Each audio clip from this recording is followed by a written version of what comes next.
Hi mga ka-bakers! Kumusta kayo?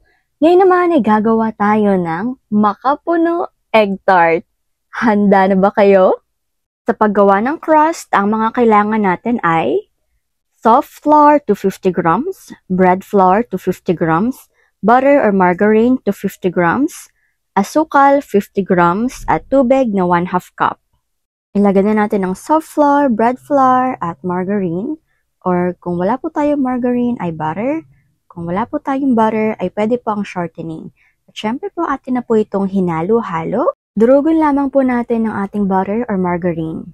Pagkatapos ay atin na pong ilagay ang asukal at ilagay na rin po natin dito ang tubig. Atin na pong tunawin ang tubig at asukal. Pagkatapos naman po ay atin na po itong pagsamasamahin. Ang atin lang pong gagawin mga ka-bakers ay atin lamang po itong mamasahin ng paulit-ulit hanggang po sa maging dough na po siya. Just take your time lamang po mga ka-bakers. Ayan, atin lamang po siyang masahin ng dahan-dahan. Ayan, at dahil dough na po ito mga ka-bakers ay atin lang po itong masahin ng dahan-dahan niya. Kaunti pa po.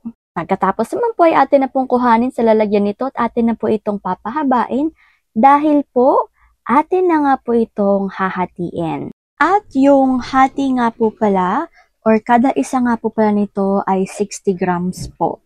Kung gusto niyo po siyang dagdagan ay okay lamang po at kung gusto niyo po siyang bawasan ay okay lamang din po. Ayan, at eto na nga po sila mga ka-bakers.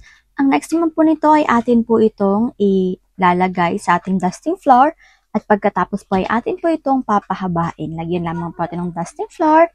At kuha po tayo ng ating roller or rolling pin at atin po itong papashape po dapat siya ng circle. Ngayon naman po ay atin na pong ilagay ang ating lalagyan ng egg pie or egg tart.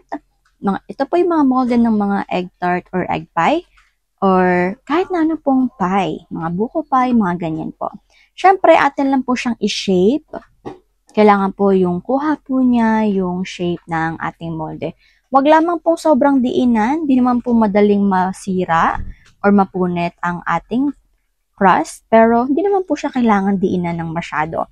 At huwag din po nating hilain or baba natin dahil bumabalik po kasi siya sa kanyang shape kapag po hinila po natin or atin po siyang binanay.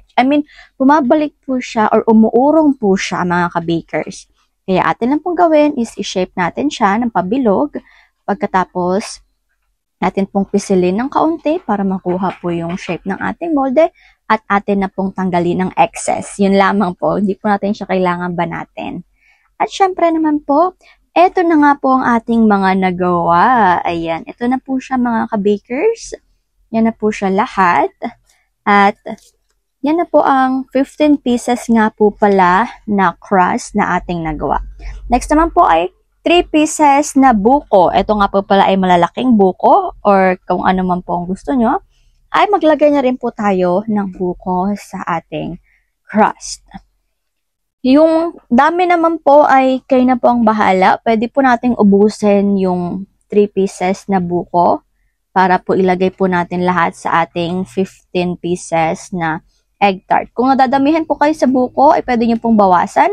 At ang next naman po nito ay gagawa na po tayo ng ating filling. Ang kailangan para sa ating makapuno egg tart filling ay condensed milk 1 and 1/2 can, fresh milk or evap milk na 1 lata, itlog 5 piraso, at cornstarch na 50 grams. Ilagay na natin ang gatas, condensed milk, itlog, at cornstarch. Atin na itong haluin ng haluin hanggang sa magsama-sama na ang mga ingredients na ating inilagay dito. Kailangan po natin itong haluin para po wala pong mga buo-buo. Ayan, at kapag ganito na po siya mga ka-bakers ay okay na po ito at atin na po itong ilagay sa ating egg tart. Yan. At ang nilagay nga po pala namin dito ay 1 at kalahati or minsan po 2, depende po kasi yan pag napuno na po ang ating egg tart. Marami naman po itong sobra mga ka-bakers kaya wag po kayong mag-alala dahil may sobra po talaga ito. Kaya po ang amin pong ginawa ay yung mga sobra po ay inilagay na lang din po namin sa egg tart para po hindi rin po masayang. Ayan, at eto na nga po mga ka-bakers ang ating makapuno egg tart naman talaga na napaka-yummy. Ito na nga po siya. At punong-puno pero napakasarap po talaga nito. At syempre napakadami po talaga nitong buko kaya po sulit na sulit. At ready na nga po ito sa ating oven. Ang oven temperature nga po pala sa taas ay 180, sa baba ay 200 at ang baking time ay 30 minutes lamang. After 30 minutes ay luto na po ang ating makapuno tart. Tingnan niyo na po kung gaano po siya ka-chubby. Napaka-cute po talaga nito.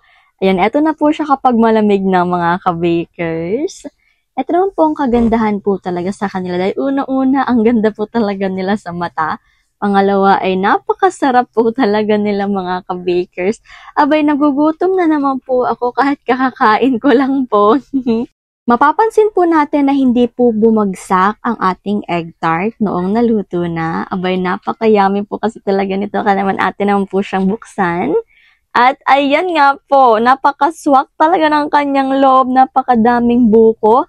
At napaka-yummy naman talaga. Kaya eto na nga po ang ating finished product mga ka-bakers. Congratulations po sa lahat ng mga nakasunod. Eto na nga po mga ka-bakers, ang ating food for the soul.